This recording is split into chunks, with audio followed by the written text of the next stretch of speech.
بسم الله الرحمن الرحيم. النهاردة هنعمل مع بعض طاجن بامية باللحمة، سهل وبسيط، وهعمله بطريقة أسهل من السهولة ومن غير افتكاسات. يعني طاجن شرقي مصري حلو قوي من غير أي افتكاسات، بس بحاجات تركات بسيطة قوي هتوديه في حتة تانية خطيرة بجد. حلو قوي. هنقدمه مع رز بشعرية، طبعا تقدري تقدميه براحتك مع رز بشعرية أو بعيش. تاكلي البامية خطيرة.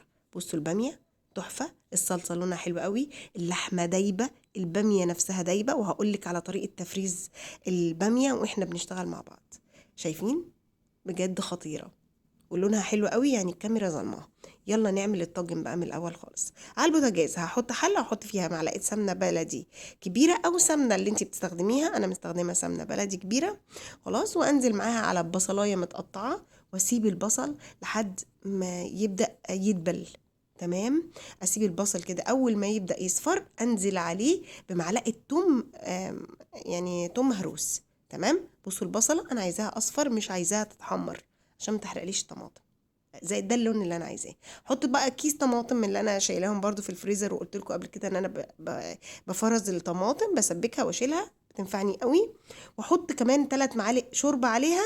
خلاص، وقرنين فلفل حامي، يعني حطيت شوربه عشان بس تفك، وقرنين فلفل حامي، وده اختياري. سبتها كده على النار، قلبتها، خلاص فكت اهي. نبدأ بقى نحط التوابل بتاعتنا: معلقة فلفل اسود، ومعلقة ملح، وشوية كزبرة ناشفة، واقلب واسيبها برضو، اغطيها واسيبها تتسبك شويه، عشان انا بحب الخضار بتاعي متسبك. انزل بقى بالباميه اللي انا مفرزاها في الفريزر. انا الباميه بجيبها واغسلها كويس قوي، تصفيها وتقمعيها بعد ما تغسليها كويس قوي، وتقمعيها وتحطيها في اكياس وتشيليها.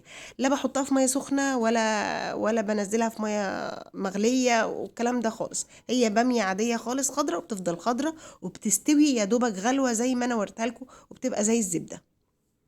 اهو بصوا، شايفين الباميه استوت معايا خلاص، دخلت اهو في السوا. في الخطوه دي بقى بكون انا بسلق لحمه. انا عايزه اللحمه بتاعتي تكون مستويه سوا كامل. شايفين اللحمه؟ بصراحه اللحمه دايبه يعني، ويكون فيها يعني لحمه اللي هو في قلبها نسبه دهون، عشان تدي اللحمه الباميه طعم حلو قوي. احطها بقى كده واقلبها فيها. بس خلاص كده انا مرحله النار بتاعتي على البوتاجاز من فوق خلصت. حطيت طاجن ونزلت بيه بقى على باللحمه بالباميه كلها، ونزلت عليهم شويه شوربه بعد ما حطيت وقلبت. خلاص، اركن الطاجن ده بقى على جنب، واعمل التركه اللي هتودي الطاجن ده في حته تانية. بجيب طاسه واحط فيها معلقه سمنه، خلاص، وانزل معاها بمعلقه توم برضو مفروم، تقلية الملوخية أو الطشة بتاعت الملوخية بالظبط. وأسيبها لحد ما تصفر، تبدأ تصفر كده التومة، أنزل عليها بالكزبرة الناشفة معلقتين حلوين، وأول ما تديني اللون اللي أنا عايزاه زيها زي الملوخية بالظبط، شايفين ده اللون اللي أنا عايزاه، أجيب بقى الطاجن بتاعي وأنزل عليها بالطشة دي. بجد بتودي البامية ريحة وطعم في حتة تانية خطيرة. أقلب كويس قوي وأغطي الطاجن وأدخله بقى الفرن. بس خلاص، الطاجن هيقعد في الفرن نص ساعة، كل مستوي هينطر سمنته زي ما انتوا شايفين كده. شايفين شكل الطاجن؟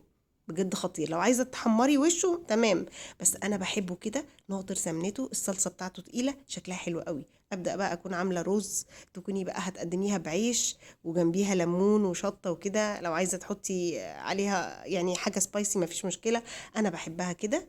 اهو معاها بقى الرز تقدميها. طبعا كله شرب من بعضه في الفرن. خطوة الفرن دي حلوة قوي.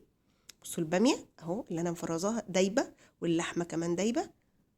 وجربي طريقتي، وبجد يعني اللي يجرب طريقتي مش هيندم ابدا، وهيعمل دايما بطريقتي. واللي يجرب وصفتي بألف هنا وشفا ليه.